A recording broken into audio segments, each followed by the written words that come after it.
Jadi kerjasama itu untuk lebih mempertajam. Nah, ini yang perlu kita garis bawahi. Jadi setiap apapun yang bisa kita percepat, perlu kita percepat. Karena kenapa masyarakat kita sangat membutuhkan.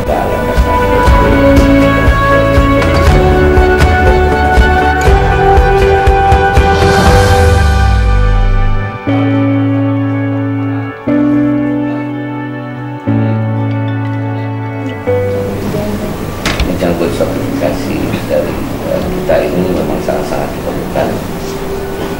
Bagi kita adalah merupakan gerakan kita yang merupakan syariat Islam ya. Kita harapkan kita menjadi leader, kalau bisa ya di tingkat nasional, bahkan mungkin ya bisa menjadi contoh internasional atau ya. Ya karena ini menyangkut sertifikasi halal, tentu kita berharap Bapak menjadi leader. Apa yang perlu kita bantu kita akan pasok. Nah, antara berapa UKM, berapa yang kekurangan mampu. Nah, supaya ini juga bisa menjadi landasan untuk pemerintah kita mensupport anggaran